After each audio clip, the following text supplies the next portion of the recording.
Hello, everyone, and welcome to Patriot Underground. Today is February 23rd, 2024. Thank you so much for joining me, folks, to discover the truth beneath the surface. As always, I really do appreciate everybody out there taking the time to listen. And as you can see, it is my great honor to welcome a new guest to the show, a man who is known throughout the Patriot community, Dave XRPLion. He is an expert in NESARA and GESARA, as you're going to find out today, and of course, the QFS. And just in case you didn't know who Dave was, he had, I believe, and you can correct me if I'm wrong, Dave, but for 2023 on Before It's News, you had the #1 video, the #3 video, the #4 video, the #9 video, and then you had a couple others that were rounded out within the top 50. I'm sorry, within the top 250. So that's pretty impressive. We had one that actually got split. And if we combined the views, it would have been number 16. Okay. All right. Then the other ones were like, 199, 200. But, how many people in 3 months have 4 videos in the top 10?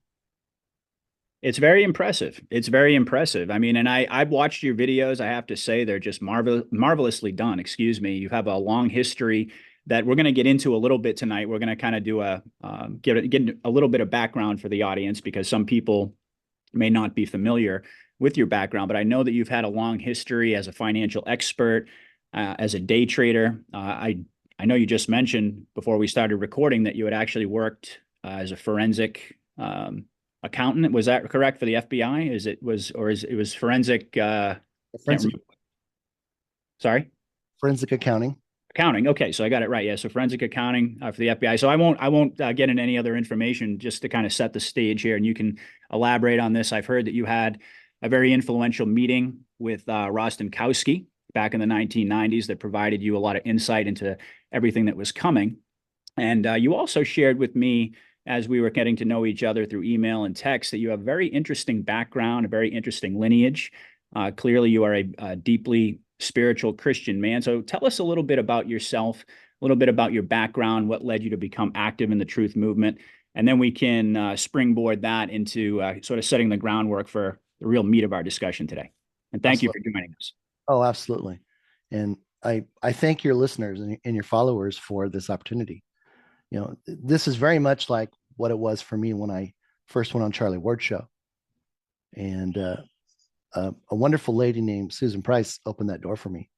She saw me do an interview with Mel Carmine, and I talked about XRP and what was basically taking place. And she realized that information needed to get out there because there really wasn't anybody that was in a position of awareness to talk about it. Now, let's back up. Okay. I've got 38 and a half years of experience in tax and accounting. I've run my own practice. I've worked for the Big 8. I've worked for large regionals. Matter of fact, I always have these epiphanies. I'm sitting there watching, TV a couple of years ago, and Yellowstone is on, and I'm going, "Oh, I love that show." Kevin Costner. Mm-hmm. Well, come to find out that was the ranch that my largest tax client had purchased back in 1987, right before he lost 1.9 million in a margin call. Wow. Yeah, but it's funny how God lines you up with people. Mm-hmm. And that was in Newport Beach, California. And he bought it was Chief Joseph's ranch that he purchased, that they made into Yellowstone. It's only 160 acres. They play the ranch to be 2,500 acres. But he did it because his background, he was an Indian, and he was Indian of the Year. And he wanted to preserve the property from developers, which is the basic story. But I came up through the ranks in the tax arena, working on high net worth individuals, banks, doing corporate audits, 10,000 member partnership tax returns, things like that. So that's how I cut my teeth. But I used to say at that time that people would ask me, "Well, Dave, why'd you go into tax? Everybody goes into audit." I said, "Well, they wear the black hats. I want to wear the white hat because you're out in front and you're helping. You're dictating change." Mm-hmm. That was always important. So, I worked my way up, did that kind of thing, and really loved accounting. I was good at it, helped a lot of people save a lot of money, and it just fit well with my nature. Well, then I got into the stock market because all my clients were saying, "Well, Dave, you're helping us save all this money in taxes. where do we invest it? And of course, it was during those boom years from 92 to 93, and it didn't matter what you did, it just went up. Hmm. But I became a trader, and it was interesting. I found out last year when I was working with Jimmy Valley on the valuation committee for XRP that one of the gentlemen that I have always um, been very, very fond of in terms of his background was W.D. Gann. And if people are familiar with who W.D. Gann is, he was the most prolific trader in the early 1900s. He figured out systems. He learned things about how the universe works and how things work. And I found out that he was my cousin through my lineage with Miles Standish, who was Mr. Pilgrim. So all these things are lining up, and I'm going, oh my gosh, I didn't really realize all this stuff. Yeah, that's amazing. You know, and Absolutely. Yeah. and I'm enjoying trading and everything else, and get involved with XRP. Ended up taking a look at it for my brother. He said, "Hey, do you mind taking a look at it for me?" Within 5 minutes, the Lord said, "This is it." And I had an opportunity to get into Bitcoin 3 times under $1, but the Lord never gave permission to Mm. move forward. Now I don't regret that because I know what we're stepping into now, which is even greater. We're coming into the largest and greatest transfer of wealth that humanity will ever see. And the great part about it is God created that plan before time began, before we were even here. He already knew exactly what needed to be done. And it talks about scripture where he lays everything up in heaven for us. And then we see it manifest on earth. Hmm. Well, he's now brought heaven to earth because it's his time. And I probably won't have time to go into some specifics with regards to that. But all of this came about working to determine the price for XRP. Okay. That's how I got here. He So pulled it's me up. actually that's interesting. So it was your brother who actually introduced you to XRP, and that was sort of how you got into it, and you started investigating it, and then it was like instantly you knew something special was happening. Well, Absolutely. Okay. Excellent. I sat there, Patrick, and watched the moment the SEC dropped the lawsuit, and I watched it fall like a rock. Hmm. And being a trader, you just don't let your money evaporate. So I Right. punched out with a profit. It went down to 17 cents, and the Lord said, "All in, go back in." And of course, But at 17, at that's so 17, great. I love that. so a lot of these things are rhetorical, right? Hmm. When the Lord tells you to do something, you don't go, "Really?" But in your flesh, you go, "Really?" Yeah. Right. Yeah. So I learned to trust him a long time ago. So I went back in and started to work my way and build a position. And then the work that I was doing on Twitter got noticed. Elon Musk found me the fourth day I was on Twitter.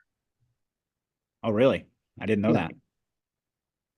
He So what did he share a video of yours or? no he I actually did a post on sacred math, base 10 math, and he responded to it and said, "I really like your work. Keep going, keep at it." Wow. That's pretty And cool. Yeah. yeah, and during this whole discovery process, David Schwartz and there was these interactions of we'll call it gameplay with clues and things like that. Hmm. And Elon would just throw something out there, and it wasn't like I had to go look for this stuff, Patrick. I would sit down on my computer, I would go into my Twitter, and there it was right in the middle of my notifications, right in the middle. Hmm. I didn't scroll up or down Yeah. for Well, it's kind six of weeks. like that day. I hardly ever go on Twitter, honestly. And I went on there one day and I just happened to see in my notifications that you had posted something about, wanting to reach out and maybe connect. And I was like, wow, okay. That's pretty cool. So, we've been working behind the scenes to try to get this going, but, I can relate. I certainly, I've had so many experiences like that where it's just it's clearly a God moment. It's just there's no other way to describe it. And you can sit there and you, like you said, I mean, you can question it all day long. In your flesh, you can question it, but your spirit, you're being led, guided, and directed. And I can totally relate to that. Absolutely. All right. Well, we got into a little of your background there, and I know there's probably, I mean, you're a man who's had so many accomplishments and so many different things that different avenues we could travel down. But the way I was sort of envisioning this conversation is to we're going to talk a lot about NESARA and GESARA today. We're going to talk about um, the humanitarian projects that I mean, this is really your area of expertise, the redemption centers.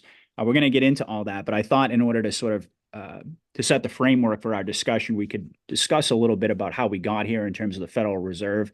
A lot of truth has been emerging about what happened all the way back in 1913. Of course, on the Titanic, I believe it was the three most powerful individuals in the world at that, or in the country at that time, other than J.P. Morgan, were supposed to be on. Well, J.P. Morgan was supposed to be on that ship along with, I believe it was John Jacob Astor, Benjamin Guggenheim, and Levi Strauss, who were all opposed to the idea of a Federal Reserve. And then, of course, we all know what happened when that ship sailed out on that fateful voyage. So why don't you tell us a little bit about that, just to kind of establish the problem and how we got into this problem, and then ultimately we can, sort of use that as a springboard to get into NESARA and GESARA, and also, of course, we got to talk about the EBS. Certainly, with all of these outages and everything, this is a topic I think that's very much on people's minds. So, tell us a little bit about the history. Talk a little bit about the Titanic, and give us sort of a background on the Federal Reserve.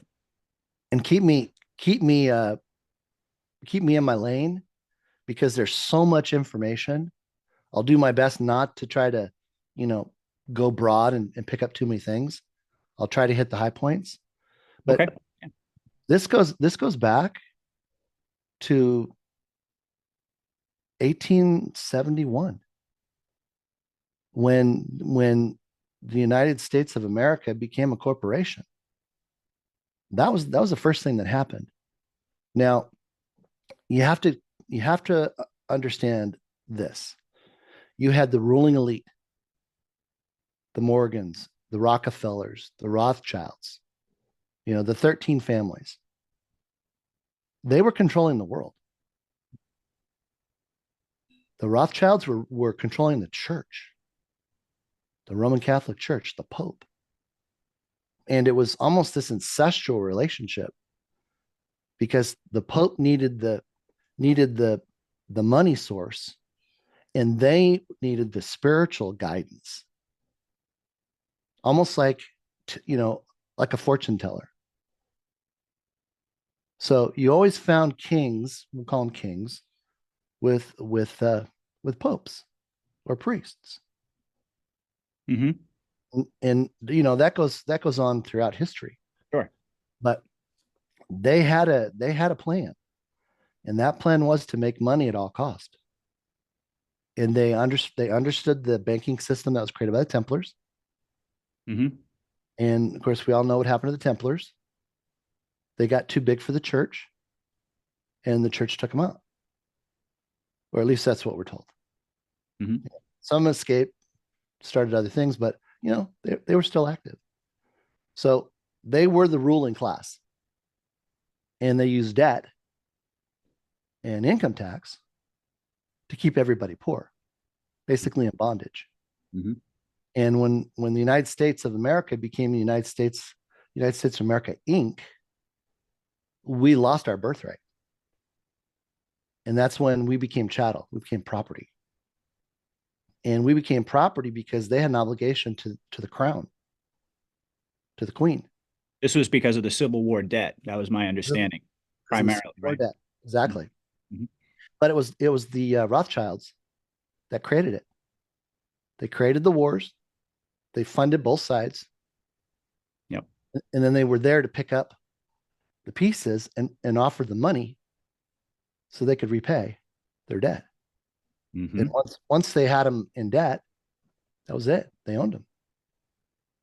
Yep. Because there's a certain point, and we saw that in our economy.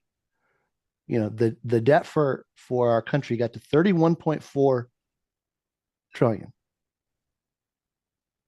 And I'm looking at it one day, And I said, Lord, 314. And he goes, Imagine. pi. Mm-hmm. And I then ran a base 10 calculation on it and broke it all the way down. And it went to the 17th power. Wow. And there's stuff going on with that. You got the square root of 17, you got a whole lot of things in base 10. I mean, the 17th power is what I've already calculated is the requirement for liquidity for the QFS system. So they need $100 quadrillion that they can, you know, offer as liquidity that's instantaneous, and that'll take care of the world being tokenized, or I like to use the word backstopped. It's done to keep things from basically falling apart. Mm-hmm. But that's the number. Okay, well, we'll come back. We'll come back to base 10 mathematics because that's actually something I mean, again, folks, we're going to try to cover as much as we can. Dave is a guy who's like an encyclopedia of knowledge, honestly, and I'm not just saying that. Really, go watch his videos if you don't believe me, and I'm sure probably most of you have seen at least some of them. So, the Titanic was a really big. I mean, certainly you're talking going back to the 1871 United States became a corporation, and then we fast forward to 1913, the creation of the Federal Reserve. And ultimately, did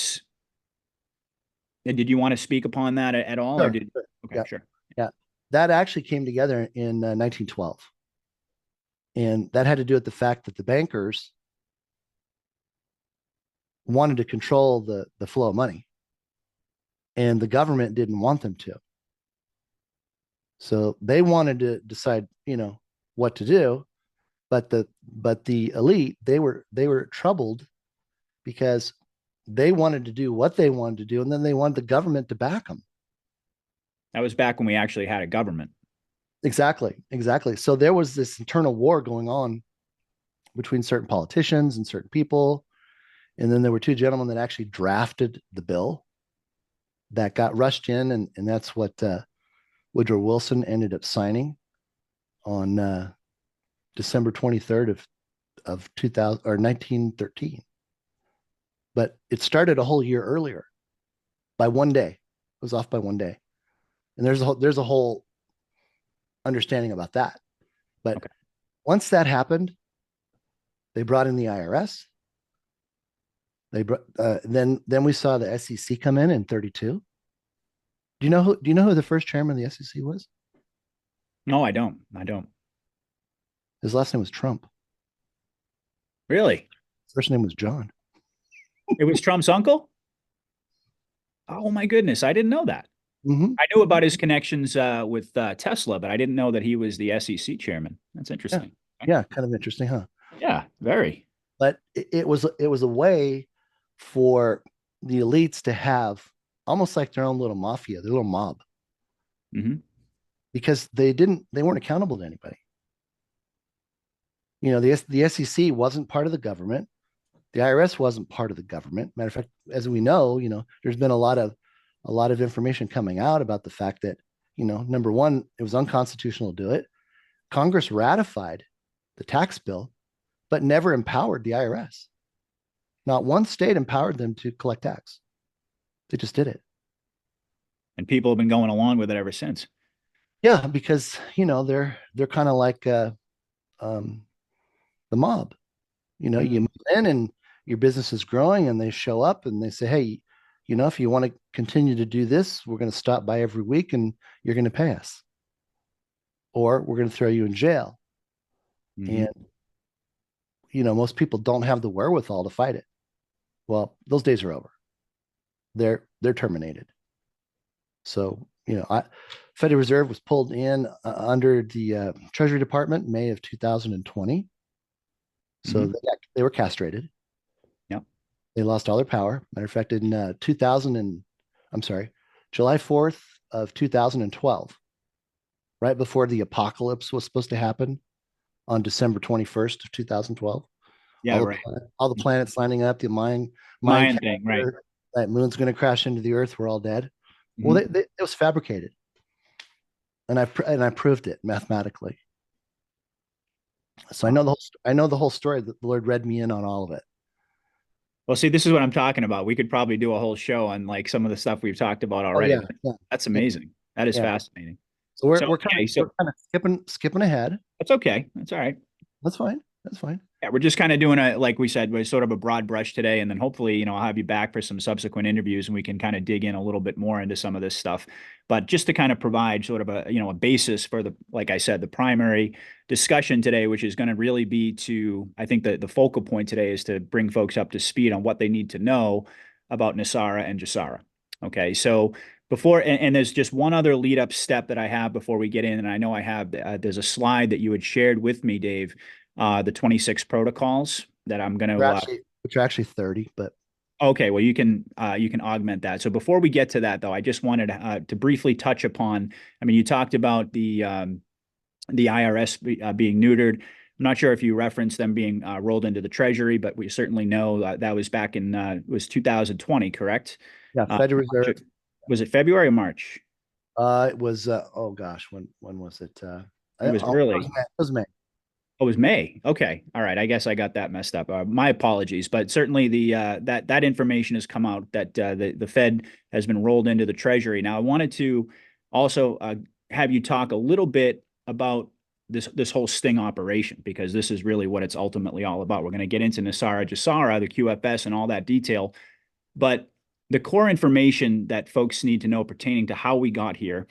We know that this is a sting operation. We know that this was planned long before Trump entered the political arena. As a matter of fact, you just referenced his uncle, who's been a part of the conversation now, I think, for quite some time. I remember doing shows on the connection between Tesla, as I mentioned, and John Trump. Excuse me. But in order to really, I think, understand this whole framework, we have to talk about Trump's executive orders, specifically 13848 and 13818. So can you give us a little bit of a background on that, or, I guess in a sense, kind of distill down why is that so fundamentally important for folks to understand in terms of what's coming? And not only that, because here we are in 2024, and a lot of folks never imagined that it was going to go on for this long. So I think it's really important for us to kind of go back and trace all of the different the pillars, I guess, of how we got here, how this whole sting operation was set up, and what it's leading toward. So talk a Well, little bit about those executive orders. I grew up in a law enforcement family. So my dad was a police officer for 35 years. So it was second nature for us to talk about this kind of stuff. What was going on in the city, what was going on in the state, Hell's Angels, you name it. There was nefarious stuff going on all the time. But what he helped me understand is that when it comes time to take out evil or round up bad people, it's a process.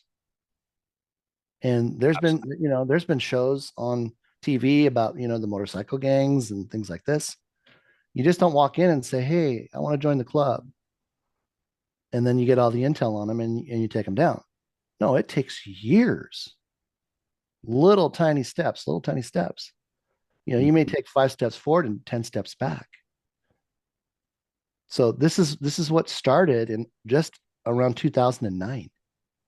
So after we had the big financial crash, which for your listeners, we were 30 minutes away from our entire global financial system becoming insolvent. Mm-hmm. Back in 2009.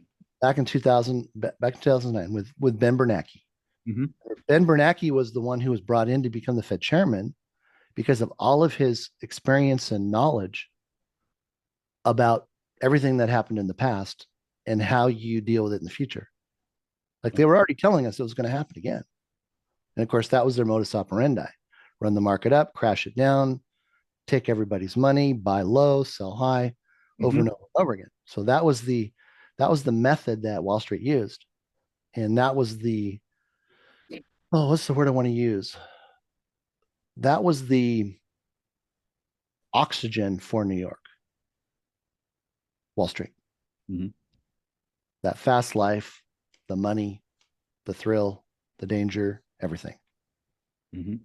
It didn't matter who you were, they all bought into it because they were taking advantage of everybody, and it was easy to do. They could control when the market opened. They could control who got the upgrades, who got this and that. I was dealing with all that stuff in the Yeah, in you the saw it firsthand. 1999, Mm, and talking to market makers and brokers, and and the young guys that were the 20 somethings coming into the tech world, the Ciscos and the Microsofts and the Intels, hmm never having done anything else, and now they're making six figures, seven figures, just because they're there. And these companies are just throwing money like, there's no tomorrow. But, these executive orders came about because they had to have a way to claw back anything and everything that they did wrong. hmm And we can keep it at just as simple as that. hmm Okay. All You right. know, there's a lot of intricacies, but that isn't important. What Absolutely. what we do know is, and it's interesting because there were executive orders that the president that started with an O signed, hmm and they kept them because what they thought they were going to do to people ended up being done on them, and hmm and they thought that it wouldn't apply, that they could just skate through. Well, they didn't realize that God's plan didn't include them. It was to get rid of them hmm and their egos and their power. It's like they used to say it about being a politician. It's not about the money, it's about the power. Absolutely. hmm Now, they all got bought off. They all got paid off hundreds of millions of dollars to do what they do. And they kept the bad ones around and they set them up. So you'd hear about a scandal and you're thinking, oh, this person's going to get kicked out. And the next thing you know, they're still there and everybody's like chummy with them. Why? Because they were bought and paid for now. They'll do anything they want them to do. hmm So the executive orders were the way to put the cuffs on them without them knowing the cuffs were on them. And that's exactly what Trump used the moment the election passed, and they paused, and there was a term. See, everything was supposed to happen right after the election. And Okay, talk about that. I'm curious. Yeah. So take us back to after the election and what happened? What was supposed to happen and why didn't it? well, that very last rally that Trump had, he came out to greet the people, and he was just electric.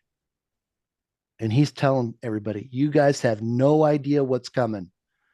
You have no idea. It is so incredible. I wanted to sign the papers. They told me I had to wait until after the election. Well, guess what the papers were? Nasara. He Okay. was all ready to sign the paperwork. But then they realized this stuff was going to happen, and they needed to let it play out.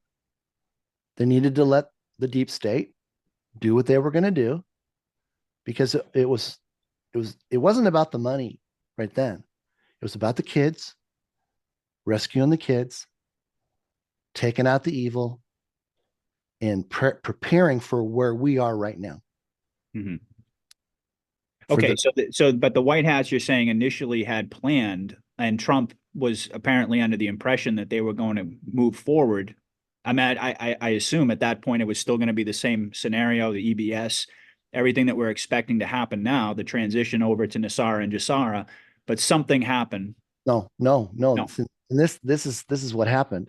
It was a 5-year plan. Do one thing, bring in the next thing.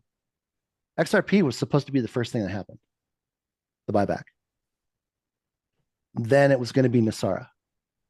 Then after Nasara took care of the US, then they were going to roll out Jassara globally. hmm And then they were going to do the bank stuff, et cetera, et cetera.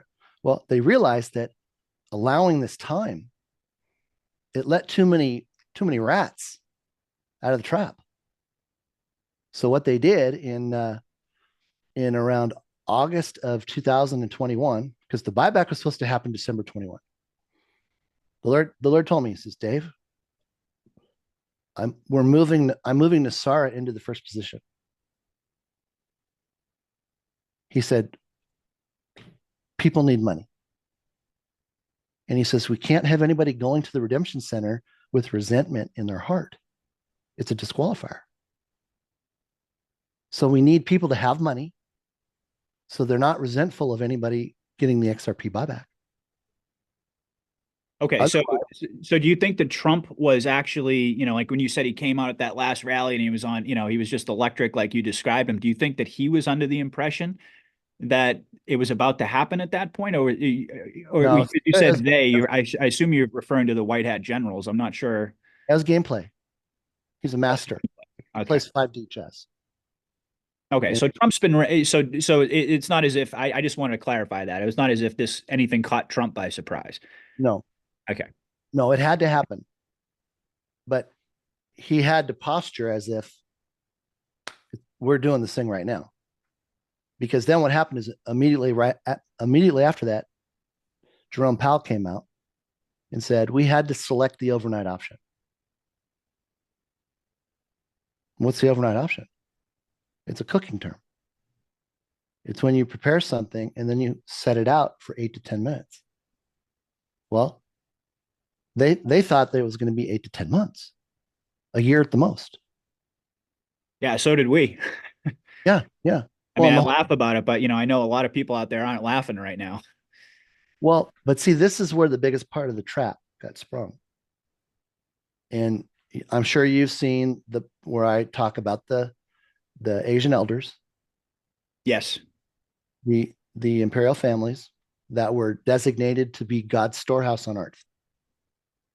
And he gave them an unimaginable, never-ending supply of gold from deep within the earth.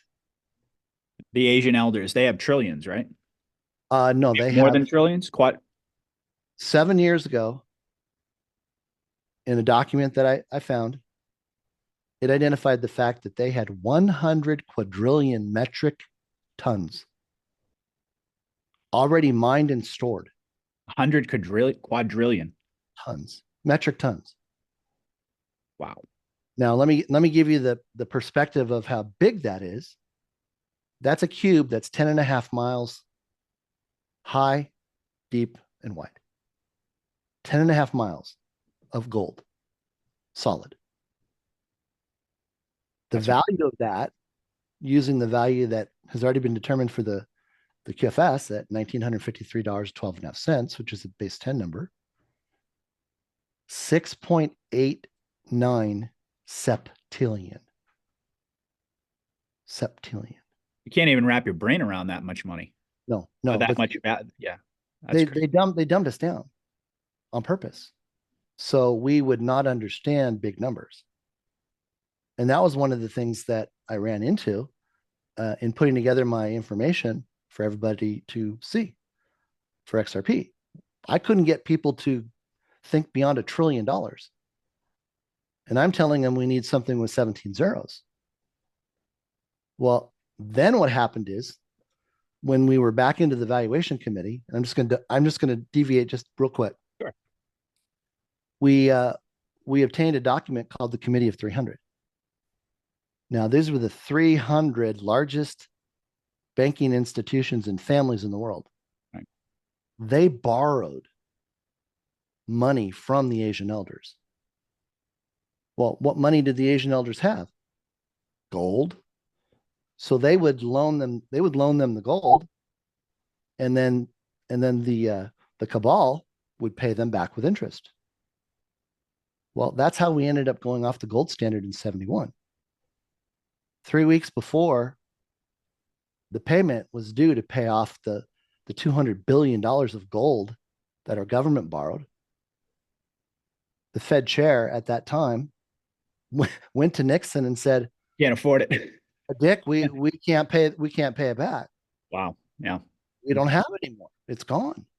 So what they did is they took us off the gold standard so they could fractionalize our money.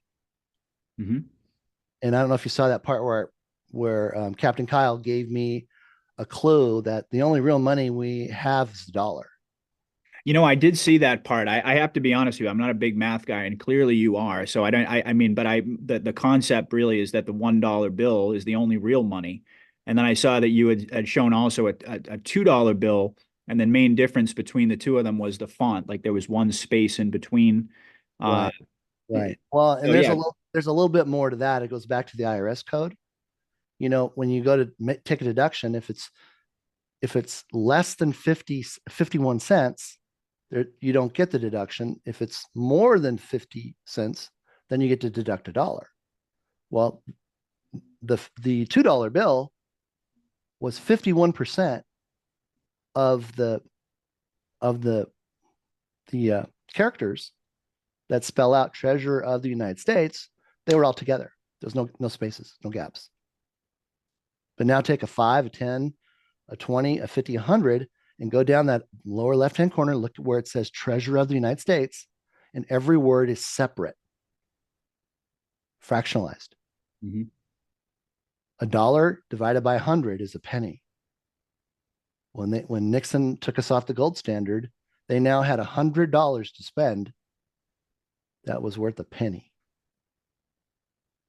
So they printed all the $100 bills and paid $200 billion of debt back to the Asian elders for a penny on every $100.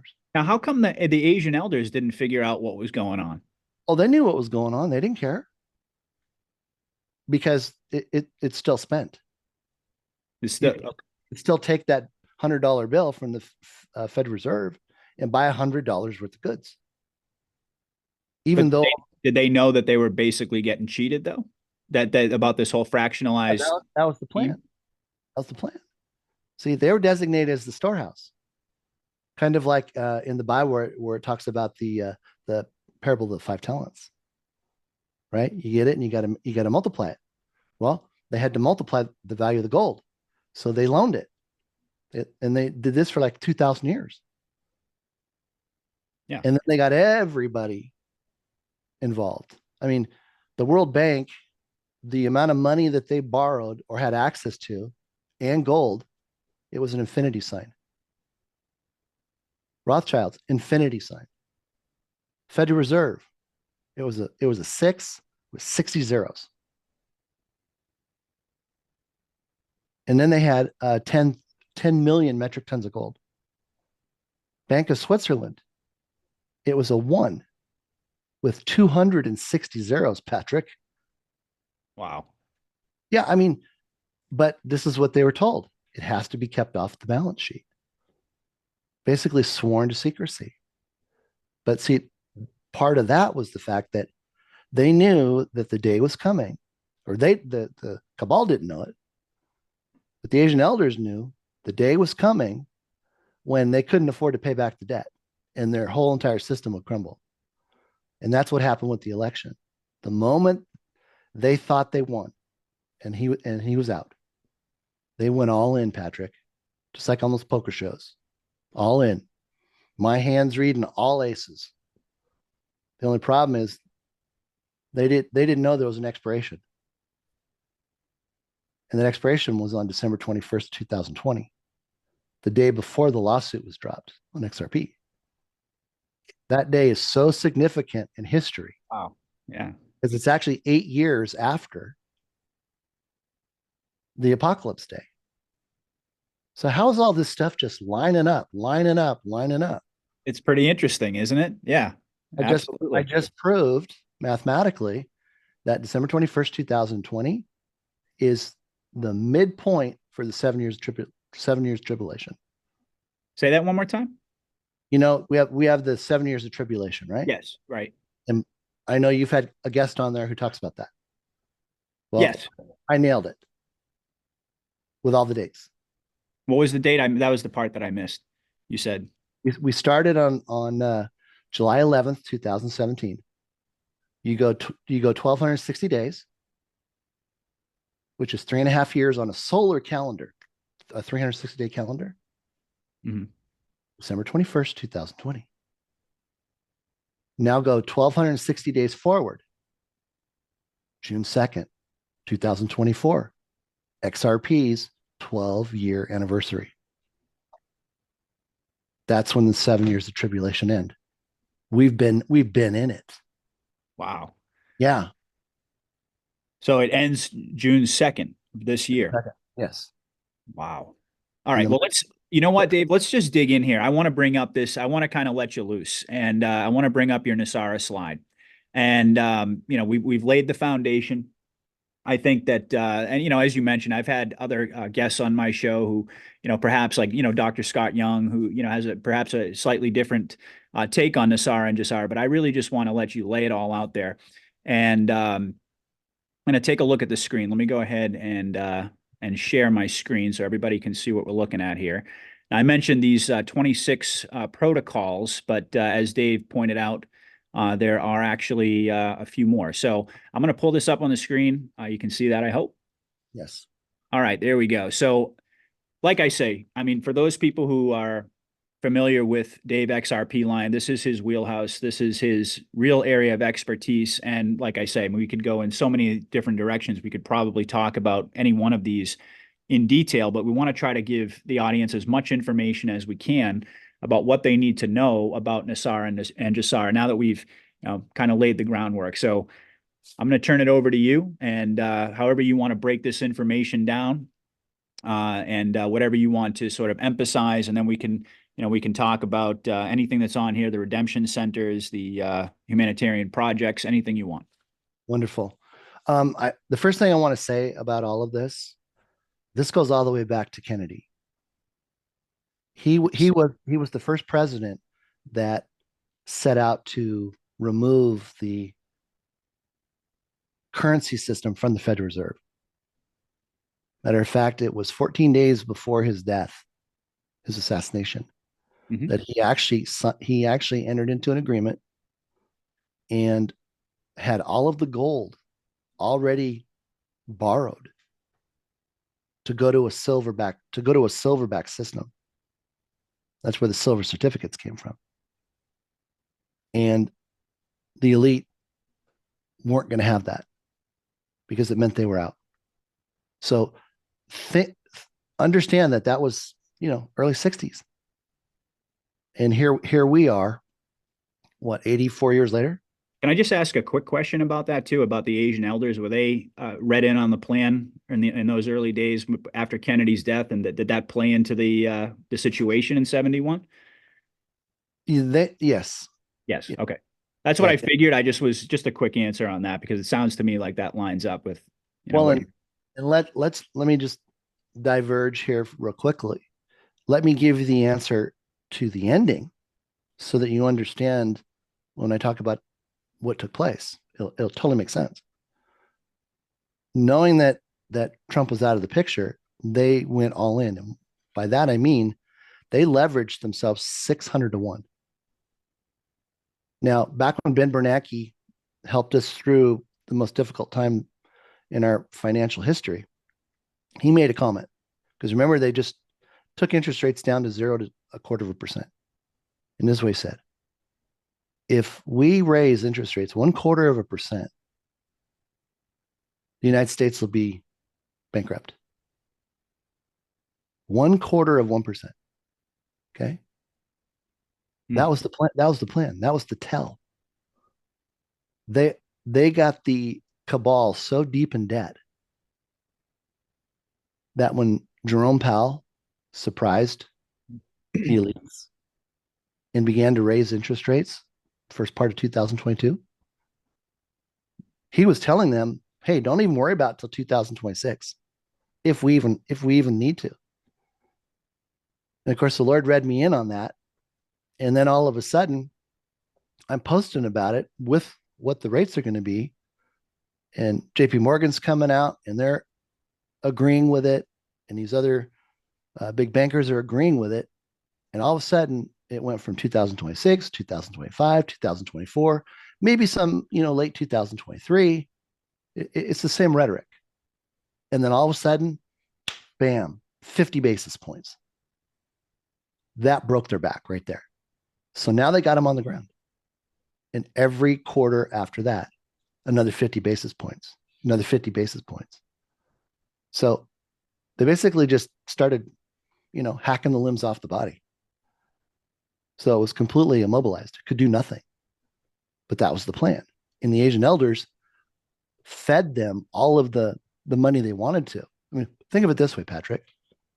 You have an endless, you have a pump in your backyard that all you do is turn the spigot and gold comes out. Do you have any problem if somebody tries to rip you off a little bit or somebody needs to borrow gold? No, because you just have to turn the spigot on. Yeah, And that's what they did. They just kept getting them deeper and deeper, and they got more confident. They got more confident. I You know, get you. Mm, Bush Senior, he financed the entire 9/11 situation because he literally absconded with $412 trillion of humanitarian money. unreal. Yeah, and that's what he was using. So they allowed them to do exactly what their nature was: steal, kill, and destroy. And that's what took them down. Wow, that's incredible. So this sting operation goes back a lot longer than a lot of people realize. Yes, but it again, it's baby steps. Mm, And it was then getting people to turn because they were given a choice: either give up everything you have and facilitate what we're doing, and you're still going to be doing your nefarious things in your role, but we control you now and you give us the intel of what's going to happen, or you're going to Gitmo right now and you're not coming back, and we're not going to house you. You're going to be terminated, exterminated. mm. And that's what they've been doing. And there's A a lot lot of more. these people, can I just ask you quickly? I think it's a big question. It's a big topic. We don't have to delve into it because I want you to, talk about your slide here. But are we talking about secret military tribunals and executions? Are Oh, we they're talking not secret. about what's that? I said they're not secret, but Not secret. for the general public, they've been so um, caught up with the MK Ultra programming, and so many suffer from Stockholm syndrome. Mhm. They don't want change, Patrick. They'll fight change just so things don't change, Yep. even though they're in the worst conditions possible. But you know we're hopeful that that's all going to get addressed through med beds and the healing technologies that are going to be released. Okay, so all right. Well, let's talk a little bit about this. This is a beautiful slide. I have to say that the work that you do, the slides that you put together are really amazing. Really artwork, and quite frankly, a lot of the stuff that you've done. So I just have to give you props on that. And I think pretty much everyone out there who's in our community is aligned with that, especially given your success that I referenced in the beginning of the show today. So there's a lot of information on here. What do Yeah, you want? let me just run down through them real quick. Sure. Okay. The favorites are up front, and they did that for a reason. Okay. All the credit card, mortgage, and any other illegally obtained monies that banks and other parties have stolen from people because they were illegal, unconstitutional, that debt is forgiven. Now we're going to find out what the qualifications are. So this isn't a suggestion to go run out and get in debt. Hmm. No, there are terms that require it has to be a certain age. You can't run out and buy a $5 million home and go, oh, they're gonna forgive the mortgage. That's not going to happen. Okay, but in this, what they're forgiving, anything else that you already paid in the past. Like if you're 50 years old, you've had a few houses, you've had some credit cards, you've paid interest. Yeah.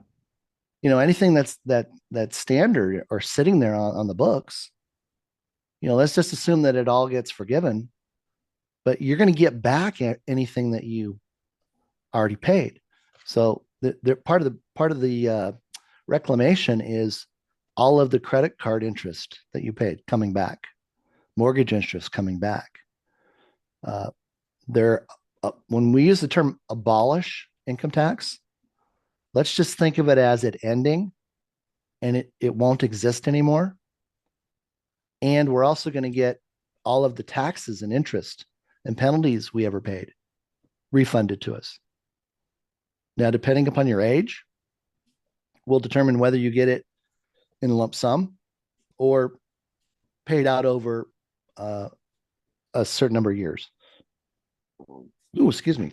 And I have that in my video called three payouts. Okay. And I covered the Nasara portion, et cetera, et cetera. And of course, anything in there is subject to change, but it was all based upon the information that we had going all the way back to 1994.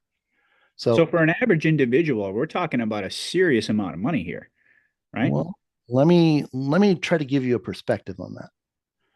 I've had people tell me that on certain portions, you will lose sight because there's too many zeros. You've For never you've never seen so many zeros. That's what's coming back to you. All right. Well, I have a question for you, and this is something that I've been actually wanting to ask you for a long time, ever since I started watching your videos. If this is going to be, if I'm struggling to phrase this the right way, but if your average person is going to be fabulously wealthy, right? Um, how does that work in terms of the economic system? Like, if in other words, I guess to kind of dumb it down really, like, if every, you've heard the phrase, like, if everybody's a millionaire, nobody's a millionaire, right? So like, how does that work? If everybody's going to go into the, redemption centers and they're going to get all of these, these back taxes, their debt forgiveness and so forth. How is that going to work in the new system? Because I'm sure you've probably had this question many times as well. Who's going to want to work? How's the, how are the engines, the wheels going to keep turning, economically to keep the system moving forward? And I imagine that involves a discussion really about what the new system is going to be and how different it's going to be. But I'm just curious. I mean, how do we all get wealthy at the same time and have that actually work economically, I guess is the best way to put it. No, that's a great question, and that's probably the number one question that people ask. And the best way to unpackage that is to think about it in terms of a tiered structure.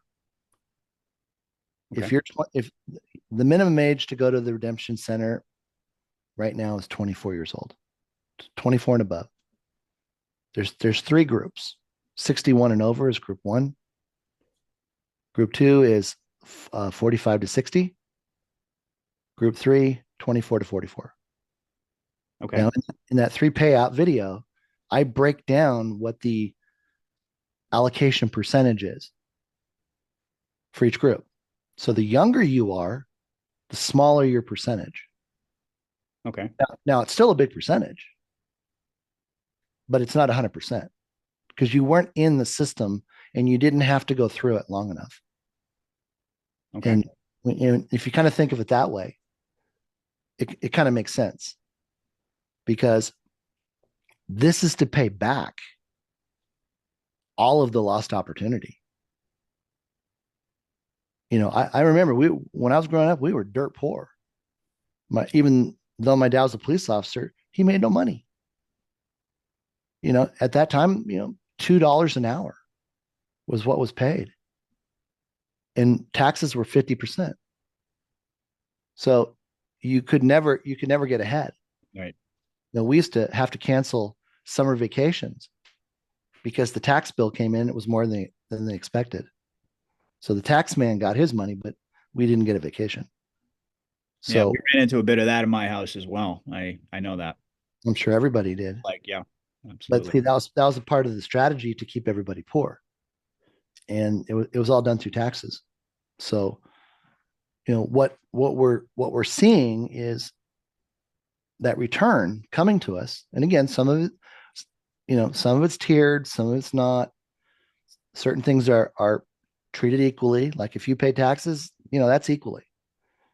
If you were um, a work at home mom and you didn't have an income outside of the household, you're getting half of whatever the income taxes were that were paid, going back as far as 40 years. So in essence, what you're saying, this was always our money anyway. This was always money that was just stolen from us. So it's Exactly. going to be returned back to us. It's not as if we're being given just all of this excess money out of nowhere, that Right. it's actually righting a wrong. But then I guess the question, my follow-up to be would be to that question would be if everybody is wealthy, do people still want to work? And what's your response when you get that question? Because I think a lot of folks are curious, like who's gonna pump the gas, who's gonna, do all these things. If everybody's a millionaire and has all this money, where's going to be the motivation to, to go out and to keep society going? Well, one thing to kind of lay as the foundation, and this came right from the Lord. And when he said it, it made so much sense. He told me why he did this and why he did it this way. And he said, Dave, I don't want any man, and of course this means man or woman, to be able to say they did this by themselves, even if they lived 100 years or 100 lifetimes. By that, what he's saying is I took care of restoring what was stolen. And of course, we know in the Bible, in Proverbs 6, verse 30 through 31, it says, don't get overly, and I'm going to paraphrase it, don't get overly concerned about the person that breaks into your house because they're hungry. But once that person is known or caught, they have to return sevenfold, even if it means their house. So, what does that mean? It means that God makes sure that whatever the devil steals comes back sevenfold. Now, here's an example of sevenfold. A lot of the variations of the Bible have changed that scripture. It's not a multiplier the way that a lot of people. It's not a multiplier. It's not seven times. Mhm.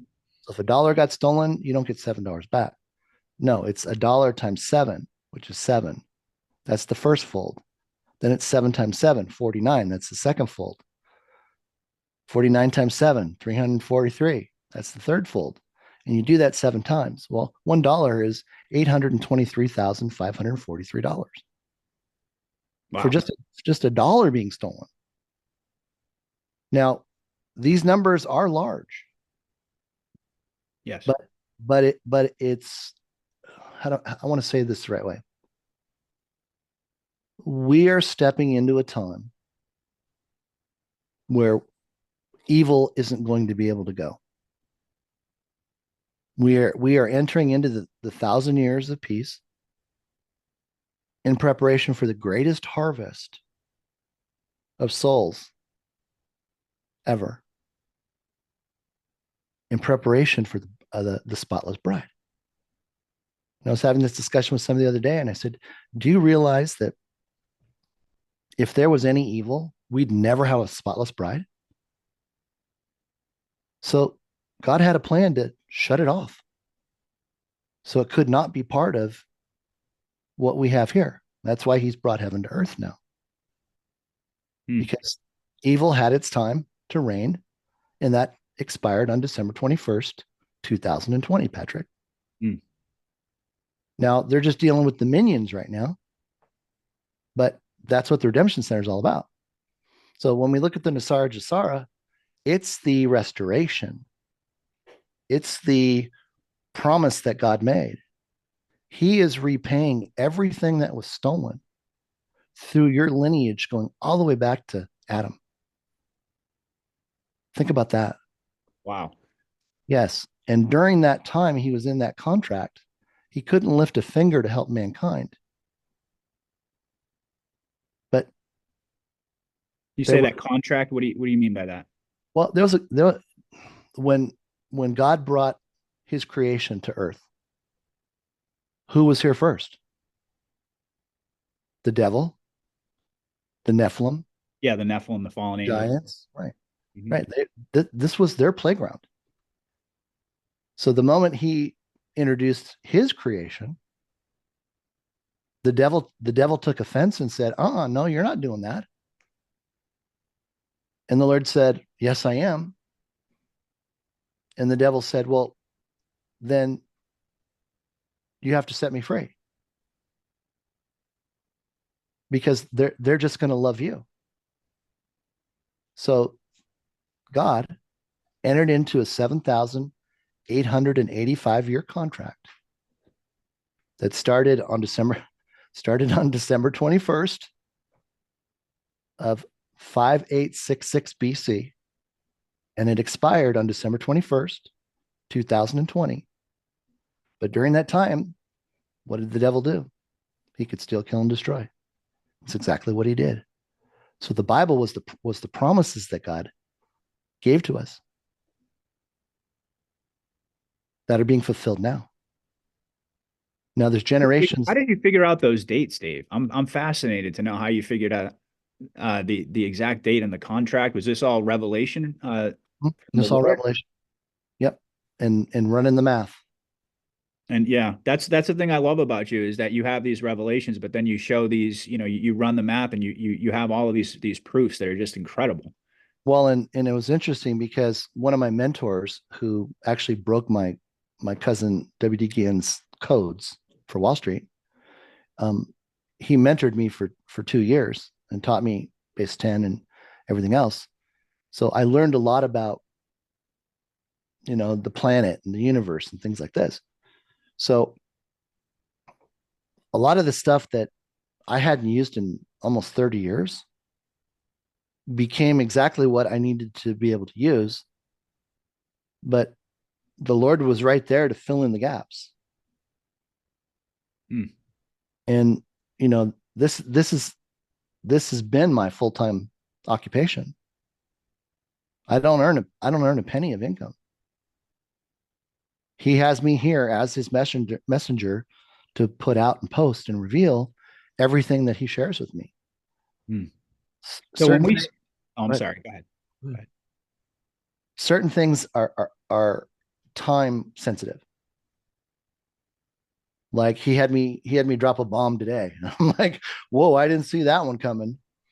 Um, and we are closer and closer and closer every single day. And I know people don't like to hear that because they've been in it so long Yeah. and they're frustrated. But if I can give you some solace, this is kind of how I've tried to help people through it.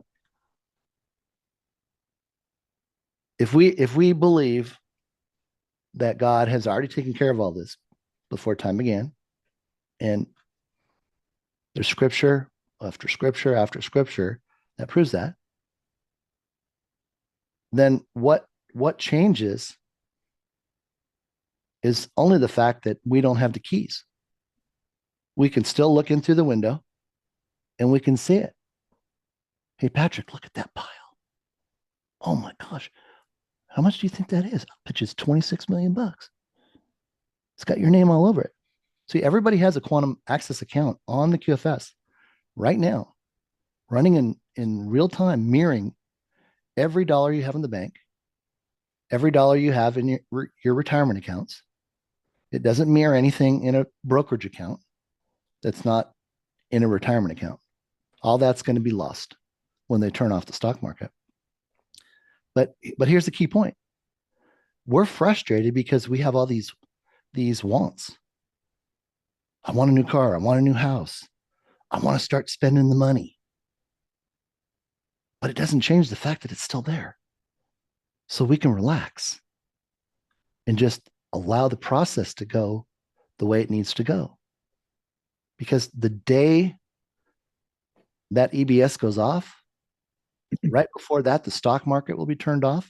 And Jerome Powell said in March of 2020, when he was right after he did the interview with 60 Minutes, he said, I have the switch to turn off all the global markets. I could do it tomorrow. It's not coming back. So once you're saying once the markets get shut, so a lot of people are expecting the markets to crash, but you have a very different view on that, right? You're saying that's not part of the plan, that Right. it's actually part of the plan to shut them off, but yet still people could lose what they have in their brokerage accounts and things along Right. Well, those we were lines. supposed to lose everything. We were supposed to lose everything in the bank. We were supposed to lose everything in the markets. But they knew that was going to be too devastating. There'd be people jumping out of windows. So what they decided to do was, because again, more money than they had originally imagined showed up from the Chinese elders or Asian elders. They thought they were going to be able to get this much. When it got right down to it, the Asian elder says, "Well, no, we have all this, and you're welcome to this too." That's why God put us in this position to store it up for now. So it wasn't like, and there's no interest, guys. They're not paying interest. The Asian elders, I have to stop saying Chinese. They don't like that. The Asian elders have paid for everything because God gave them the resource to store it up. There isn't a government out there that's paying $1 for this. Not $1. So nobody should say one word about this being too much Oh because no, it's I don't think it's too much. I was just kind of curious more about along the lines of how it would work. But I think part of the problem is that I'm kind of stuck in this mindset of how things have always been, right? And I think a lot of folks out there the same way. I mean, there are a lot of people that, I mean, if you look at our socioeconomic structure right now and the way that our world is set up, or let's just say our country is set up, um, it would seem that people would have to feel that need, that necessity to want to go to work in order for the world as we know it to function in the way that that we've always known. well, the But amount of money, Patrick, the amount of money that is being released for humanitarian projects is enough to employ everybody. so To people are going to work, but just for different reason. It's not going to be working for survival. It's not going to be working in the same way that we see it today about getting ahead. right, and this is what I told Dr. Kia when I did Dr. Kia's show. I said, for the first time ever, we are not mandated to earn a living. We don't have to sell our soul. We don't have to climb the corporate ladder. There is so much out there that people are going to be paid what they're worth. And how many times have people said, they just don't value me? They know what they're worth.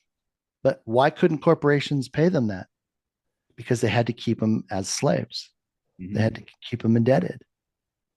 They were Perpetuate the lie that there's no abundance, right? That yes, is a finite amount. they were dancing with Wall Street. So now imagine a corporation isn't isn't concerned with the stock market. They're not trying to um, play with the numbers to get the analysts to give them a favorable report so the stock goes up, so they can give that money to shareholders who do nothing. No, they're going to go back to being private corporations. They're going to retain that money. They're going to be able to do more R&D. They're going to be able to pay their employees more, and they're going to be an improvement to humanity, not a drain. Because all Wall Street did was cause everybody to steal, kill, and destroy. And we did it in the name of success. We did it to ourselves. Absolutely. And we were horrible people. We were. And that's why God said, enough is enough. We're not going down that route. We're going into a time of love, of prosperity, of abundance of resources, not wealth. We didn't earn it. So we can't call it wealth. We call it resources. Mhm. And rightfully so.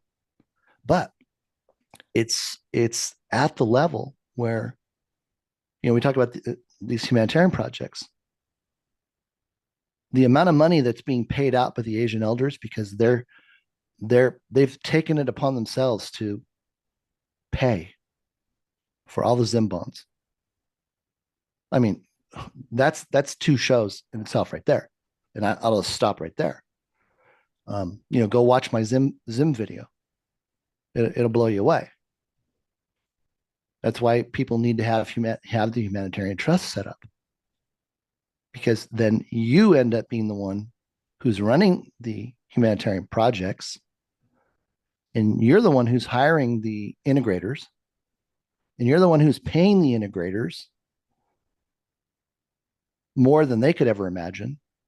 So it isn't going to be a problem for people wanting to work, because they're finally going to get paid. Now, Okay.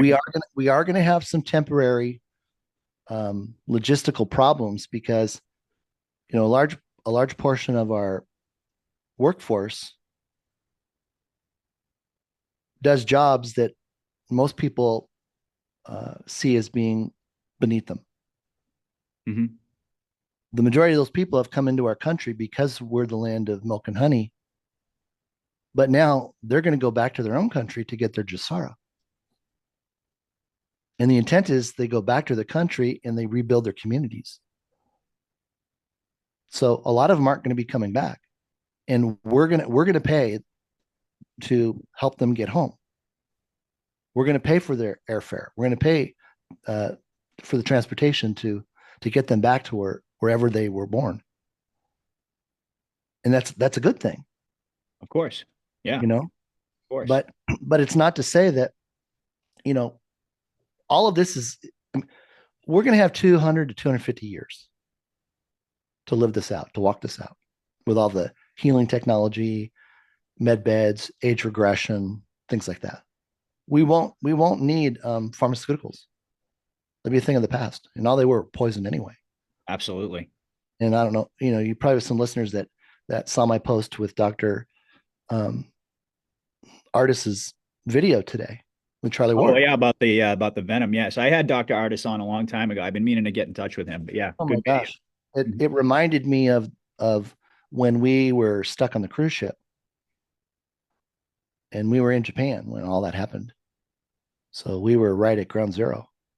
Hmm. And I told somebody, I said, yeah, we left on January 15th and we got home on March 6th.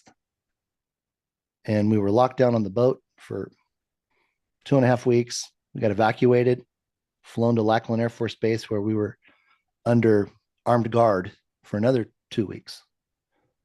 And then the governor of Texas threatened to throw us in federal prison if we tried to get on a plane and go home. Wow. Yeah. So, again, one of those ground zero moments. But we Wow, were completely protected. that's amazing. Well, listen, we've got I'm kind of a little bit short on time. I could talk to you for hours, and I certainly hope that you can come back and we can build upon these things. But one of the things that I really had to ask you about, because we've touched upon Nasara and Jasara, we've touched a little bit upon the redemption centers and some of the issues, or I should say the questions that I had surrounding that. But the EBS, Nasara and Jasara, the QFS and the EBS, inside of the minds of pretty much everyone in the know out there who's been studying this, are they're linked together. Like they go hand in hand. And certainly we saw all of these outages the past couple of days. A lot of speculation naturally about that. We've seen the news that the senators and the congressmen have been provided with sat phones, and a lot of folks are wondering, because as we've kind of alluded to, people are really running out of patience, and people are really kind of feeling like they're at the end of their rope. And I understand that, for folks who have been out there and engaged in this war and suffering all along the way, I certainly sympathize with those folks. But I think it's important for us to kind of talk about the EBS, because you said that the contract, the date was June 2nd, 2024. That contract is up, right? Mm-hmm. So that means that we're looking at something very, very big over the next few months. I presume it has to be the EBS. That's been my expectation. Is that your expectation? And what do you think folks need to know? Let me give you an idea of what it could look like on a timeline. Okay. Okay. We know that within the understanding of Nasara, that the first thing that's going to happen is we're going to have the markets turn off. That's most likely to happen anytime after Friday night, 5 p.m. Pacific Standard Time, and before 5 Eastern Time on Sunday, because that's the futures market when the futures market opens. Okay, that makes sense. Yeah. Okay.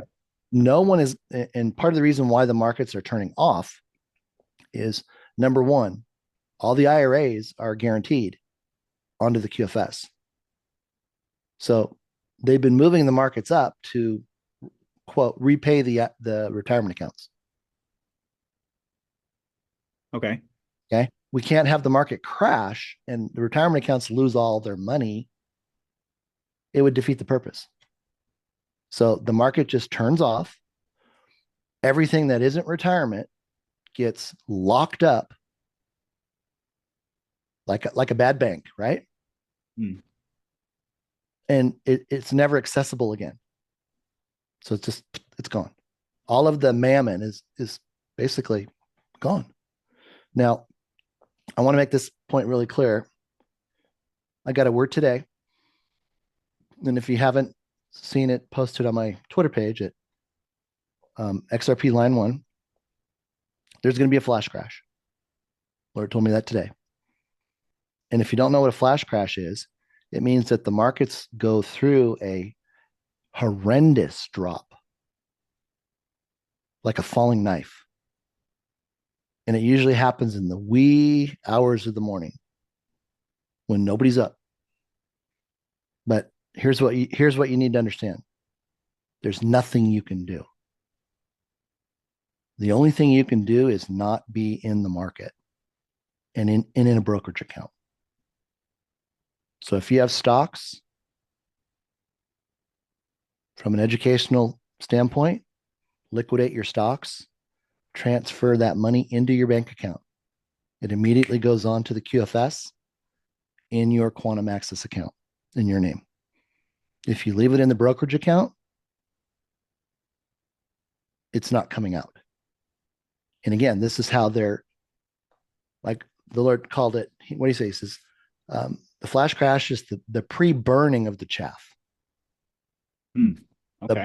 The burn is when people realize they can't get it out. But we will have already been through Nasara at that point. So people will have their millions of dollars. And for most people, the only thing they really have in the market is retirement account anyway. And even if, let's just say that you had $500,000 in the market and it was gone, and you had, let's just hypothetically say 20 million from Nasara. And now you're going to get all the income taxes back, et cetera, money for the bonds. You're like, they can have it. I don't want that mammon. Mm. See my point?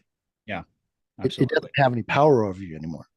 And Okay, so retirement accounts, IRAs, 401ks are secure, so people don't yes. have to work. Because there's been some confusion about that. Now, what if people have? I mean, I imagine that when this happens, and I know, I mean, I'm not just imagining. I've seen your videos, but could you just briefly explain to folks what's going to happen to the price of gold and silver? Well, I know I'm kind of jumping around here and peppering you with it's stuff, but I'm okay. trying It's to okay. So, get as stock much. market shuts off. The EBS announcement goes out at the same time. You're going to get it. Your phone's going to light up like a Christmas tree. You're going to be told you got 3 to 5 hours to go home. For the most part, and I've been posting on this, nobody's got 3 to 4 weeks of food in their house right now. So the first cry is going to be calling a spouse or running to the grocery store. Yep. And there's my recommendation. Mhm. Get yourself one of those foldable soccer carts. Put it in the back trunk of the car. Get yourself some bags, grocery bags, heavy duty plastic bags, whatever. When you get to the grocery store, there could be 1,000 people there. You won't have a cart. How are you going to get groceries? So I want everybody to be self-contained. Sure. I'm the only one talking about this right now. Mm-hmm. So God's given me the vision to see what's coming. For the last 2.5 years, you probably noticed the aisles are wider. It's all self-checkout because they don't want anybody hurt. And they know people are going to be coming in frantic. They're going to be spinning out. But you won't be one of those people. It's almost like COVID was a dry run for that, right? Yeah, in a lot of ways. In a lot of ways, yeah. So, you want to keep a cool head. You don't want to be somebody who pushes groceries out the door without paying for them, because that's going to be on your heart when you go to the redemption center. We're gonna have to do a whole show on the Redemption Center Oh, I know, because I know. that's Here's such a gold. big But topic. let me get to gold. Okay.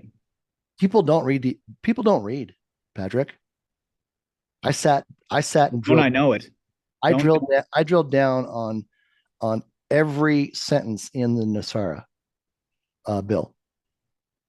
That's why there's 30 protocols and not the 19 that you see right here. See, this is the favorites list for the public. This is what gets the public all fired up. But once that Nasara happens, 30 days after, the last part of the sting operation takes place. 1974, I was told by a gentleman named Tex Ritter. He was a singing cowboy, tried to get into the government as a senator, didn't make it in, but he was very politically connected. And in 1974, they were going to shut down all of the banking institutions, and people would have 5 days to turn in all their cash with a limit. So they were going to knock out all the drug money that way. So, Pablo Escobar couldn't show up with 10 gazillion dollars. and get it on the QFS. Yeah. Yeah, and get on the QFS. Mhm. Well, they're going to do that with gold.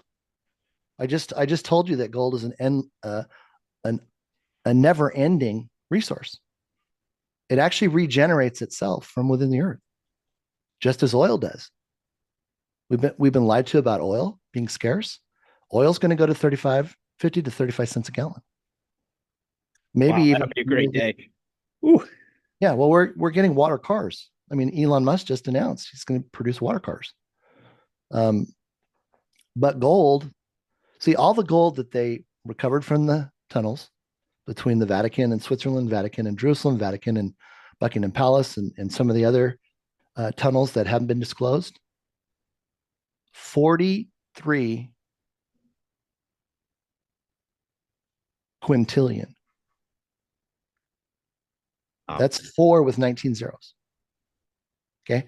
That was more than enough to tokenize the currency for the world.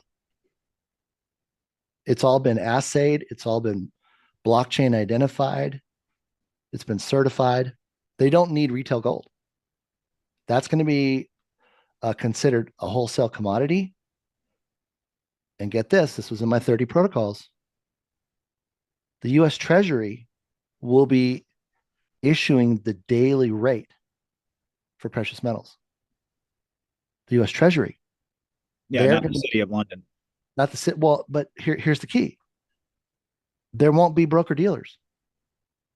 There won't be anybody in the middle. If you need to buy gold, you're going to go to a US Treasury affiliate. If you need to sell gold, you're going to go there. Why? Because they establish the price every day.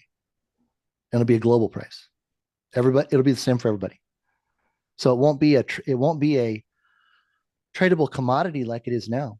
And what the Lord told me was the reason why it is going down in value back to, somewhere between 1933 and 1971, it was $35 from 1933 to 1971.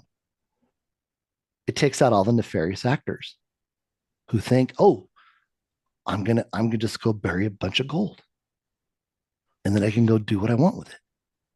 No, there's going to be about a 5 day business period. And again, you have no idea how difficult it was for me to obtain this information. Everybody's going to have 5 days to turn it in. You're going to get the market price, $1,953.12.5. And after that expires, all the precious metals get reindexed. So gold goes down to $50. Silver goes down to $8. But God's giving everybody one last opportunity to cash it in. And this is good because where is all the gold in the precious metals? With the Treasury Department. It's being protected. It's being put on, it's being safeguarded. So it can't be used for nefarious actions down the road. Just like we would have in 1974 with Pablo Escobar in the cash. This is the cash in the 21st century. It's gold. Hmm. So Okay. it's going to catch a lot of people off guard, but like I said, I pressed into the Lord and I said, Lord, we just can't have these people just whacked at the knees. And he goes, no, they're going to have time. Turn it in. If they don't, then it'll be on them. Kind of like people that don't want to tender their XRP, thinking they can just hold on to it. Well, it's the same situation. You don't have to turn it in. The problem is there's no market for it after that.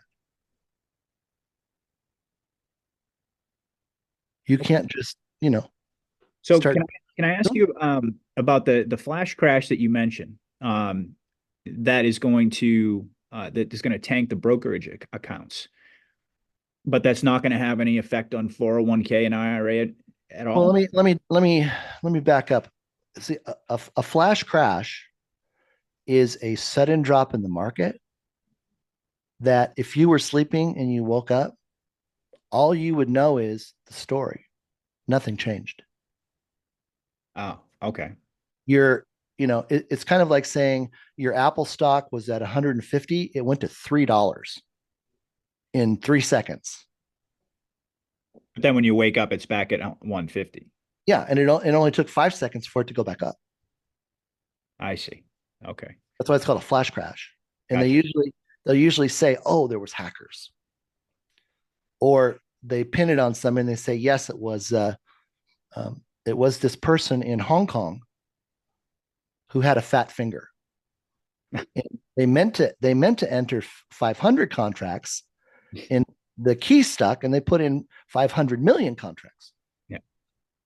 and it triggered a massive cell program to go off. That's how they would explain it away. I got you. Okay. Okay. But the reason I said you can't do anything is because you could have an order, to buy low or whatever. It would never be filled because the market just moves past it. And you weren't the intended recipient anyway. And we've seen that on the blockchain. We've seen XRP drop and everybody goes, oh my gosh, it got down to 37 cents, from 50. But Uphold went down. Binance went down. I couldn't get an order in. Well, because you weren't supposed to buy it. Hmm. It was an already prearranged transaction, Okay. but they have to paint. It's called paint the tape. Okay. It has to hit. It has to hit the books. So in order to do that, it's kind of like they tell everybody, "Hey, look what's going on over here," and then it goes down and comes back up. Okay. All right. So I just wanted to you know, clarify. it's not something to worry about. It's coming, but it's going to. The way the Lord put it was, He's been telling me for the last 2 weeks about this big shaking that's coming, and it wasn't like an earthquake. It was like when you were a bad kid at your uncle's house, and your aunt grabbed you and shook you to death because you weren't listening, Yeah. like that. Mhm. Pretty violent, and it disturbs you. It's hard on your system because you're not used to it. Sure. And like you said, it's the pre-burning of the chaff. It's intended to get everybody's eyes woken up, because the moment it happens, watch how much money comes out of the stock market. Mm. Now, I will tell you this, and I'm very cautious about saying this. The market isn't trading real money right now. Okay. It's Uh, smoke, it's smoke and mirrors. all just is it all just digital It's all digital. mirrors? And about four months ago, the company that provides all of the stock market data, it's a company called Metadata. or MetaQuote, something like this, they terminated all the relationships with brokers and dealers. So 620,000 brokers and dealers were no longer allowed to have access to that data. That's the data that Bloomberg uses. Mm. But what I'm saying is, what you're seeing happening is really just a computer simulation. Mm-hmm. Because how many people say, how can the market be going up when all this bad stuff is happening? When Evergrande, goes bankrupt and they're losing 100 quadrillion trillion dollars. I remember when we had the big tsunami in Japan, if they just hinted about anything with regards to that reactor, the Dow was down 1,000 points, 2,000 points. No, they're propping the market up, protecting the IRAs and the retirement accounts, Mm-hmm. sucking in the money, right? So who chases that? Greedy people. Sure. Yeah. Not somebody who can look at it with some common sense and go, that's just too high. Doesn't make sense. Okay. All right. So I kind of I kind of detracted you away from the EBS. So we were talking about, it's going to go, and I really think it'd probably make this our last topic, and then we'll have you back on for a follow up. We'll get into some more of your information, which I absolutely love. It's fascinating to me.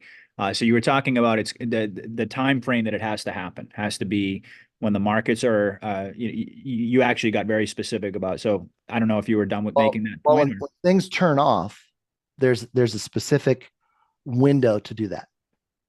Okay. Because the other reason why the market just shuts off, Patrick, is so nobody has an advantage. So if you got people that are shorting the market thinking there's going to be a market crash and the market crashes, They don't get paid. No, they don't. Yeah. well, they would become instantly wealthy, just like what people did on 9/11. Right. And that's what they don't want to have happen. Right. Right. And it defeats the purpose. So it won't be a situation where anybody's making any money betting the other way. Gotcha. Of course, you got the day traders and stuff like that who are using real money, but that's nothing compared to the vast amount of money that's there. Mm-hmm. And I've actually witnessed and had market makers explain to me how it all works. It's called shaking hands. You're a market maker. I'm a market maker. One of my stocks I make the market in is Intel, and I go, hey Patrick, do you got any Intel? I need about 80,000 shares to pass back and forth between you and me for today. And at the end of the day, we just shake hands and call it flat. If I made some money, I don't charge you for it. If you made some money, you don't charge me for it. That's what's going on. That's the smoke and mirrors part. So EBS goes off. We have to go home. We have to stay home. Why? Because there's 80,000 sealed indictments that have to be served. And there's an average of 2 to 4 people per indictment. So we're talking upwards of 3 million people that are going to be taken. This is the rapture. This is a biblical rapture. Now, do you see the deep state? Q talked about a scare event being necessary. Do you see the deep state doing something to prompt all this along? Do you think they're going to activate sleeper cells and attack people, or what's your view on that? I see you're saying no. No. The amount of people that have already been apprehended are at the top of the list. And the other people, they're not going to do anything. A lot of people out there are probably wondering, well, what about all of these military age men, specifically Asian military age men that have been coming across the border? You're saying we don't have to be concerned about that? Well, I'm going to throw something out that's going to give you something to think about. Okay. We're going to have a lot of nationalities that have to go home. They're bringing people in that are going to be able to communicate with them. People with military backgrounds, law enforcement. So now all of a sudden, somebody's running into people that grew up in Guadalajara. And they're a familiar face, a familiar voice. They're not a stranger telling them, you have to get on this plane and go home. This is somebody who's there to help instruct them. And they have to stay. They have to have someplace to sleep. Mm. So they're basically they're employed waiting to be activated. See, remember the story about the 80,000 IRS agents? Yeah. Biden saying, yeah, I got them because we're going after taxpayers. Mhm. No, Trump hired them all. He hired them all in that last part of his term because they were the force to take over the collection side for the National Tax Agency for the consumption tax, the 14%. Oh, okay. They made it look like they were out to get the average consumer. No. So when they had to punt, Well, they were armed too. I think that was a big part of that story well, too. they're armed because you don't know who you're going to run into when you have to go make a business call to find out why they haven't paid their $29,000 of consumption tax that they've collected. So in order for them to be protected, they have to be armed. So they're actually going to go out and be like collection agents. Well, On the field? think of them as like a marshal. Okay. Okay. Their job is to go out and assess the situation. If the situation escalates, they need to be prepared to take action. Hmm. But most of them, they're just going to take notes. People are going to talk about it. They're going to have an understanding, and they're going to leave. Okay. So it isn't intended for a conflict, Mm-hmm. but that's the narrative that's being painted because it distracts. I see. Okay. People need to be distracted right now because of the operation that's taking place. Do you think all of this, what they call fear porn is being done for distractive purposes? But it's also having it's really doing a number on people, I think, psychologically too. Yeah, it is And because that's I think the part that we really have to, we have to acknowledge as a part of the conversation. right. Well, and the issue with that is people don't have clarity. And unfortunately, there's only a small group of people that have, some semblance of credibility or understand what's going on and not just this one little piece.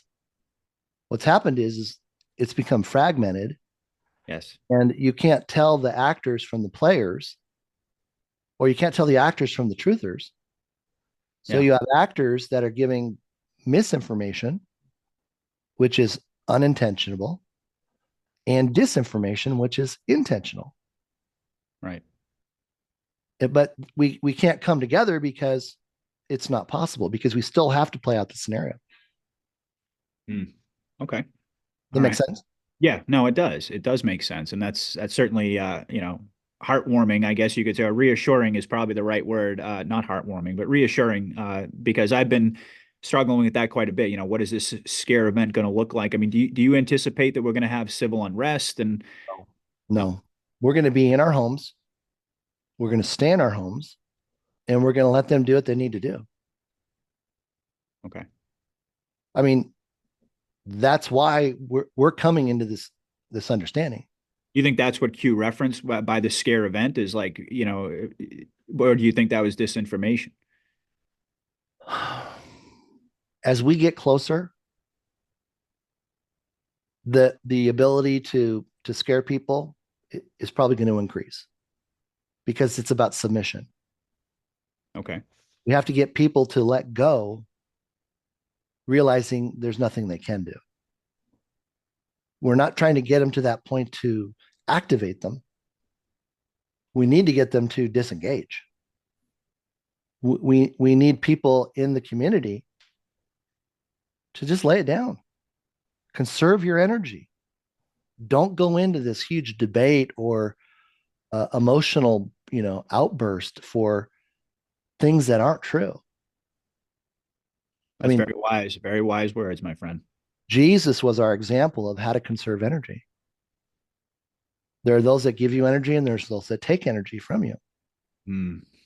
And because most people are still in their sin nature, which is self-inflicted narcissism, That's quite an acronym there. Yeah.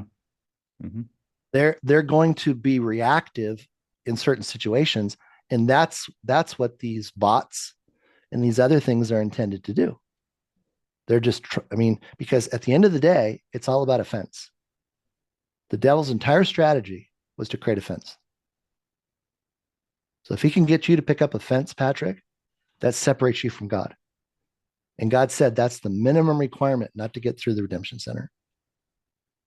So we have to just hold everything loosely. We have to cover it with love. We have to put the ego down. We have to just, allow people to be people, because it's triggering trauma. And when we go through this, we have to be the ones that are there to comfort people and allow them just to speak and get it out. Yes. And we can't be the ones that are saying, you shoulda, coulda, woulda, you should have listened to me, you should have done this. That's not why we're here. I couldn't agree with you more. I couldn't agree with you more on that. I've done entire shows on that very concept. And it's something I think we really need to keep at the forefront of our mind as we move into these final, what we anticipate to, I'm anticipating we're in the last several months, hopefully, of all this before we see the EBS. I guess maybe, and I hesitate to do that at this point because, again, I don't want to create any false expectations with people or anything along those lines. I don't want to contribute to that, but I also recognize that people need, like you said, to hear the truth about what's actually coming. So there's a lot of disinformation out there. There's a lot of really toxic narratives going around. So what is it that people, and I think maybe we can end here, not because I want to, but because I have to, what do people, in your opinion, really need to stay focused on and be mindful of? And over these next few months, as all of these final pieces come together, and if you want to, you can give us some sort of a sense of a timeline, but that's up to you. I'll leave that to you. Let me see if I can address it this way. We have some very significant events that are coming up.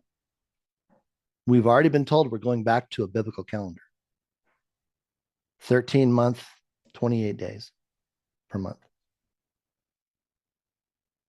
February 23rd and 24th is called the Minor Purim. It's the celebration of God's people being set free.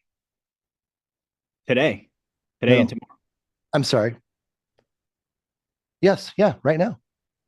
Yeah. I forgot it was the 23rd. Yeah. Yes. It's called the Minor, Purim. Okay. A month from now, on March 24th and 25th, we have the Purim. And that's the overall celebration of having been set free from harem. That was during the times of Esther. Yeah. Okay. Right after that, Passover. Passover. Mm. And what is Passover? The blood on the doors, right? On the lintel. So we escape the reaper. Mm-hmm. After the reversal event, we have the Passover, where we get passed over. Exactly. Okay. So that's kind of a play in a really critical time. So that new calendar, it starts mid-March. Mid-March. We know in Nasara that the moment Nasara is done, we have to have elections within 120 days. Get on the calendar and start looking at it. February 24th, I just did this today. February 24th to June 2nd is exactly 100 days. Wow. Yes. Really? Exactly 100 days. That's crazy.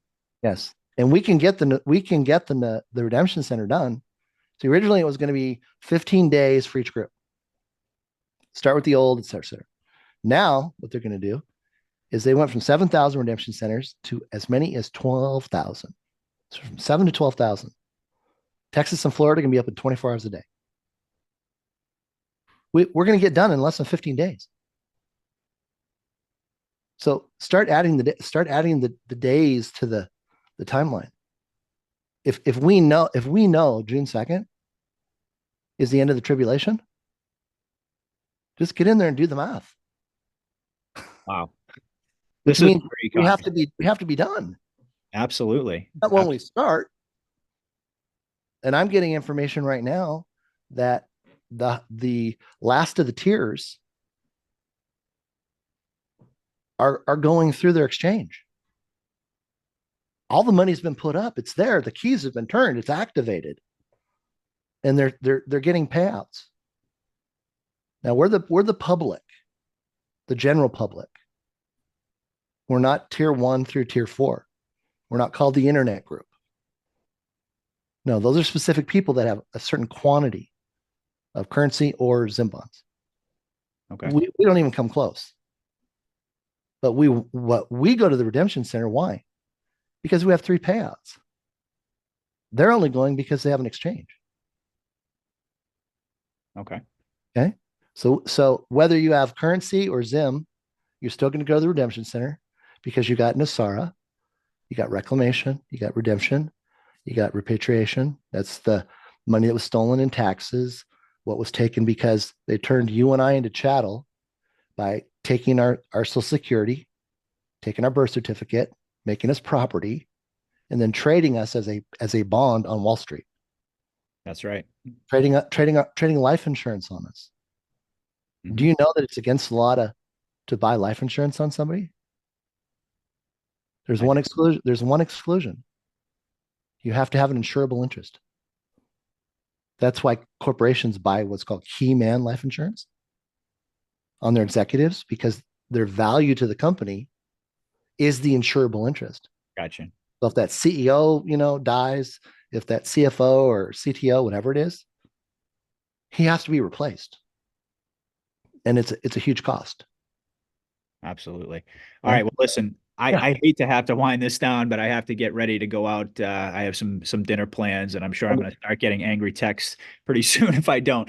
But this has been fascinating, Dave. And like I say, I mean, we covered a lot today, but we've only really just begun. We barely even scratched the iceberg. So I really think we have to get you back on, hopefully sooner rather than later, so that we can kind of get folks up to speed with more of this information. So can you leave us maybe just with some final thoughts before we wrap this up? And by the way, if you could just send me an email with anything you want me to include link wise to put in the description of the video. But yeah, this is what I would say. I'd say hold everything loosely. Don't allow any situations that are coming up, and they're coming up. Trust me. The people closest to you are going to be used to try to create offense. Family members. It's their last line of attack. So just cover it with love. Amen. It's not about being right. It's about being in love. Because at the end of the day, once this is all taken care of, and of course, God's already done everything. It's already done. There's nothing else that needs to be done. It's kind of like the cleanup, right? Mm-hmm. The ticker tape went down the street, and you're home or you're in the restaurant, and all the trash is on the street. Well, before you left, it was already cleaned up, right? Mm-hmm. They had the crews going to come in. You just didn't see them clean it up. So just know in your heart that God's taking care of everything. You don't need to worry about anything. Love it. Just chill. Get your food. What a great message, especially with everything that's been going on in the community lately. What a great message. I think people are going to really embrace it, and for good reason. And I'm right there with you. I have to be honest. I love how you just make it really simple. It's about the devil wants us to pick up offense. And that really is what it comes down to in the end. And it's on us to recognize that the devil, I mean, he's got the same playbook. He runs it over and over and over. Divide and conquer, mob mentality, abandon logic, reason, common sense. And that's the trap I think that's being set right now. And it's because of the desperation of the enemy and their final death throes. And I think that, we always anticipated that this would happen. I don't think a lot of people, including myself, imagine that it would be quite as intense. And I imagine that it's going to get even more intense as we get closer and closer. But we're going to have to we'll cut our conversation here. I want to thank you, Dave. And by the way, I just want to publicly thank you. I've done so on my my other shows, but while you're here, I just wanted to publicly thank you for designing that beautiful logo As soon as I posted that on Telegram, people were just, absolutely blown away. And I just want to say thank you. So, I mean, we had to cancel a previous interview, and I, you know, Dave felt bad about it and created this logo. And I was like, wow, I was just blown away. So thank you for that. You're a true gentleman, and your work is amazing, absolutely amazing. So for those of you guys out there who aren't familiar with Dave XRPLion, you're going to be familiar with him after this episode for sure. And I highly encourage you to go check out his work, because this is where you get an education. All right. There are a lot of people out there who are just talking about other people. And then there are people like Dave who's actually giving you information, giving you the goods, what you need to know. And that's what we need to focus on. So great place to end it. Thank you, Dave. Again, thank you everybody out there for listening. I will be back soon. Actually, tomorrow night, we're going to do another Patriot Roundtable. So I'm very much looking forward to that. And then I'll be back after that with another situation report, hopefully shortly. So thank you, everybody, once again. God bless and Godspeed. Patriot out.